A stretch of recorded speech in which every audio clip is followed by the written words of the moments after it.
Right now on News Channel 67, Wagner Fire Department facing an ongoing issue. What town leaders are doing to help solve the retention problem for a fire chief.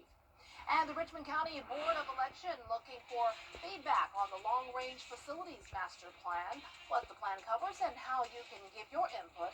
As your News at 7 starts now. Live from Television Park, this is WJBF News Channel 6 at 7. Good evening, everyone. Happy Friday, or should I say Saturday Eve. I'm Dee Griffin. Thanks so much for joining us for coverage you can count on. We begin with Wagner, South Carolina, where retaining firefighters continues to be a problem for the fire department. This week, the interim fire chief and his assistant left the department just 2 months after being promoted. Graham Lee with a look at what's next. On the same week that a new mayor and 2 new council members were sworn in, interim fire chief Eric Middleton and his assistant Tim Watkins turned in their resignation letters. The new administration says they want to start off the new year by addressing a problem that's been plaguing the town for years. Patricia Middleton is the council member who will work closest with the fire department. She says the reason for their resignations is unclear, but Middleton and Watkins had the opportunity to apply. We decided to take applications for fire chief because they were interim, and we want the most qualified, certified people possible. The move comes after months of turmoil in the Wagner Fire Department. Hendrik Swanepoel was appointed fire chief by the administration last August, but he and Assistant Chief Sean Baker resigned just 3 months later due to what they called a lack of funding and community support. Robert Massarello has been named interim chief for the weekend, and the town will be covered by other departments in the area. If there is a fire, we do have someone in the fire department now, so they will go out. We also have the surrounding fire departments that will come.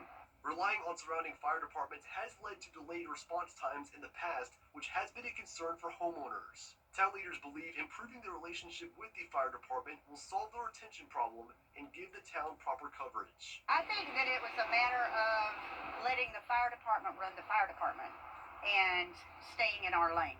You know, I have things to do, the mayor has things to do. We should have someone that is over the fire department that can handle that, and when you need me, say, look, this is what we need. You know, we need new equipment, or we need to pay this, or we need to pay that, or, you know, and we'll make sure you have what you need, and we'll work closely with you like that. We're not trying to take it over. Leaders will vote for a permanent fire chief at their town council meeting Monday. In Wagner, Graham Lee, WJBF News Channel 6. Time now for a first look at our forecast with Chief Meteorologist Jennifer Tranchi. And if you like today, stick around for tomorrow. Right, it was very warm today, Dee. In fact, record-breaking warmth, not just with our high temperature, but also the low temperature. You can see those old records were set back in the 1940s, and we beat both of them today by 1 degree. So 79 is where we climbed all the way up to in Augusta today, and we're currently still in the 70s for some places in the CSRA, like Swainsboro, Thompson at 71, Augusta now into the upper 60s, same thing in Aiken, Wrightsville, you're at the 70-degree mark at 69 in Edgefield. Satellite and radar showing mostly cloudy skies, and we've had a few stray showers from Wilkes County over towards McCormick, but most of the rain is still to the west of us, and that will move in tomorrow afternoon. Our Terry Lambert Hyundai Skyview cam looking good. It will be a great night to spend it outside, as we're going to stay warm in the 60s, or mild, you could say, with winds very light, only up to around 7 miles per hour coming out of the south. And with that southerly flow, it's bringing our dew points into the 60s, so we have enough moisture around to produce some fog again overnight into Saturday morning. But your date-night forecast looks fantastic. No need for a winter coat or any rain gear. But tomorrow we will be tracking the possibility of severe weather, especially for our northern counties, along with near-record highs and that dense fog. I'll have more details coming up, and back to you, Dee. All right, thanks so much. We'll see you in a few minutes. Some changes could be coming to the Richmond County school system, and the district wants your input. The proposed long-term master plan calls for school closures, building improvements, and consolidations. Now, many neighbors welcome the possible updates. However, alumni of one potentially affected school say they want clarity on whether the name of T.W. Josie Comprehensive High School, a school with deep roots in Augusta's Black history, could change. We're hoping the Board of Education decides to get rid of the naming committee and keep the school name the same. We're very excited for the school to be torn down and a new one be built. So we want to make sure that's understood, that we're not trying to stop that from happening. Several of the first three public meetings on the plan will be held January 15th at TWJBF High School. Well, state lawmakers return to the Gold Dome on Monday. Western University has a new place for student health services. They cut the ribbon today. It was originally located at Pavilion 1 and 2, which will now be torn down. The new location is at the old public health building on St. Sebastian Way. Students can continue to go to doctor's appointments and get treatment at the new location. There will also be new workflow and lab spaces. Physical and mental health is tied to academic success. Being able to walk in and have an appointment focused on them, with whether it's physical health care, mental health care, our immunizations, whatever they need, we can do for them. I really hope they feel comforted. Like, I hopefully included a lot of colors where they'll feel at home or just like happy seeing it. Like, just even if they look at it and say like, wow, that's a nice artwork, that would hopefully make them feel a little bit more relaxed about the procedure. AU will build a new research facility to take the place of Pavilion 1 and 2. A new tool for local youth to learn real-world experience. Aruba's Richmond is celebrating the opening of a new storefront at the Junior Achievement Discovery Center on Riverwatch Parkway. Students learn business operations, explore careers, and get experience with workplace dynamics. Us a great opportunity to just strengthen our commitment to the local community and using the opportunity to showcase that manufacturing and recycling the metals industry can be an attractive answer to the future prospects of our young, for them to pursue a successful career. Leaders at Aruba say they hope the new initiative helps inspire curiosity and ambition among the students. Well, coming up, Luigi Mangione's lawyers trying to remove the death penalty. We'll have the latest details when we return.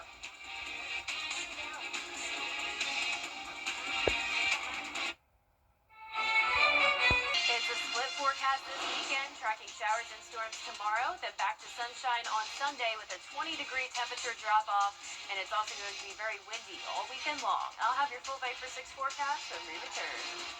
Hey there, I'm Renee Miller with your Cash 3, your Cash 4, and I'm often asked, how'd you become the largest injury firm in the world? The answer is simple. We've won a lot. Injured? Call Morgan & Morgan for the people. New year, new look. For a home you'll love. At Queen City Home Store, we have everything you need for every room in your home. New appliances for better cooking. New furniture that fits your style. New electronics for entertaining. New mattresses for comfort all night long. From small upgrades to full makeovers, create the new look that brings out the new you in a home you'll love all year long. Find your style at a Queen City Home Store near you or at queencityonline.com. Attention viewers, CW6 is now available on YouTube TV. It's never been easier to watch all your favorite CW shows, sports, talk, reality, and so much more. CW6. Watch it today on YouTube TV. Get clear, accurate stories that don't waste your time at WJBF.com. Now, your most accurate forecast with WJBF Live 5/6. Welcome back and happy Friday to you. I hope you've been enjoying the warmer weather this week because it is not going to last much longer. But in the meantime, here's a look at our Terry Lambert Hyundai Skyview cam over Bobby Jones Expressway. Looking good out there, 67 degrees at the 7 o'clock hour. So if you're headed out and about tonight, you don't need to bundle up. It's going to stay very mild thanks to the cloud cover and the south wind coming in.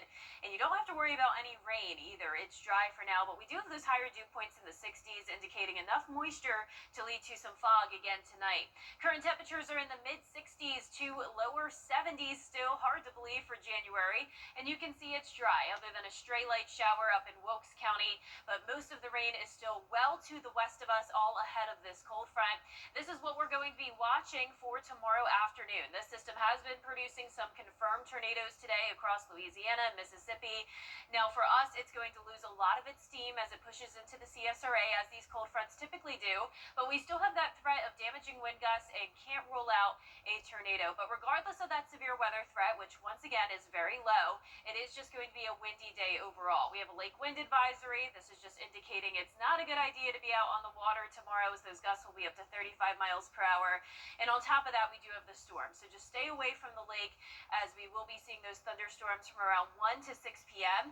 And at 1 p.m. is the kickoff for Border Bowl in Harlem. Now, I think there's a good chance that Columbia County will remain dry for the start of the game, even into halftime, but some storms will definitely be nearby around 3 to 4 o'clock in the afternoon. But here's our futurecast tonight at 9 o'clock. We remain dry, other than that stray shower here and there around Wilkes, McCormick, Lincoln County, but a dry start to our Saturday. It's going to be foggy, patchy, dense fog possible again, but that fog will start to break apart, allowing for some sunshine in the afternoon, and that could help to fuel some storms. But with this low pressure being so far away around the Great Lakes, this is going to be a weak cold front as it moves across our area. So we're not going to see anything like they're experiencing to the west of us. And then high pressure moves in on Sunday, bringing in the colder air, and it's going to remain windy Sunday as well. Now here's a closer look at our futurecast, likely staying dry through lunchtime, and you can see how much this just breaks apart. So this really isn't looking that intimidating at all. A lot of this will just be light rain, some brief heavier downpours, thunder and lightning, but the chance of this turning into severe weather is slim to none. Now, the main story next week is going to be the cold. We are completely switching gears. Low temperatures going from the upper 50s to the upper 20s, over a 30-degree drop-off. And on top of that cold air, it could align perfectly with some moisture. We're going to be watching these upper-level lows that will develop across our area, and that will be Thursday into Friday of next week, and then again Saturday into the following Monday, which is Martin Luther King Jr. Day. Look how cold it is going to stay for the next several days to come, and if that moisture lines up perfectly with the cold air, we could be talking winter weather chances, so don't get too excited right now, but we will continue to keep you updated on that. Our low temperatures tonight, well above average, near 60 degrees. Highs tomorrow are also going to be near record-breaking in the mid-70s to lower 80s, and that 10-day forecast is showing us go back to sunshine on Sunday, cold air early next week, slightly warmer on Wednesday as we start to see those precipitation chances, and once again, we will be watching all of next week for that potential winter weather threat. And speaking of that, I'm sure you remember a few CSRA weather events from 2025, including the snow we had this time last year and the northern lights. But do you remember the Edgefield County hailstorm? Meteorologists Avery Gray and Miller Hyatt break down how the hail grew to the size of ping pong balls. The updrafts just carries it up and up and up until it gets heavy enough just to fall to the ground. And that was a pretty, because it gets colder up in the atmosphere, so they were just colliding with each other, the hailstones, and just that's how they grew larger.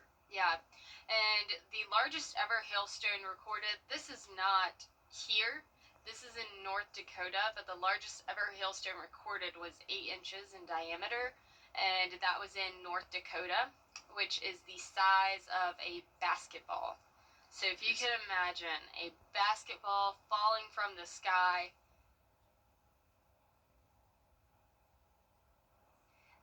This CSRA 2025 weather recap edition of the Partly Cloudy podcast is available now on WJBF 6 Plus on your streaming device.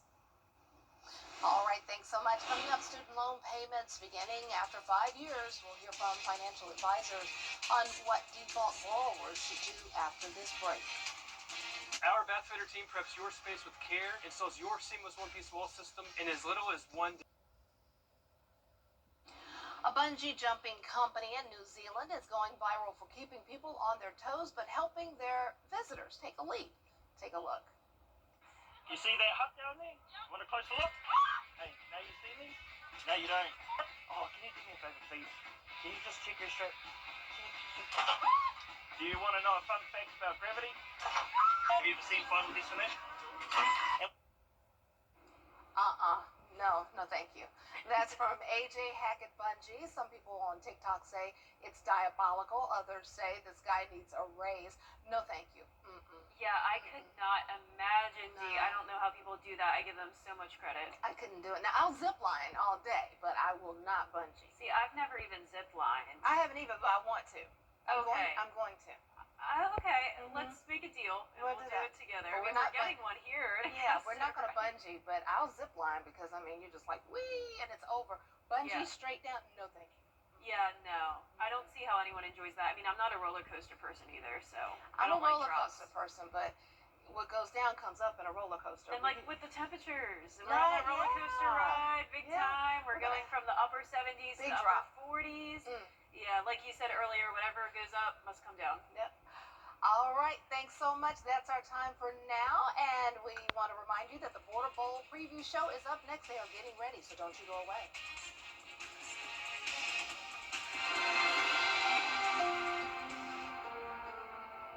The day my daughter was hit by a truck,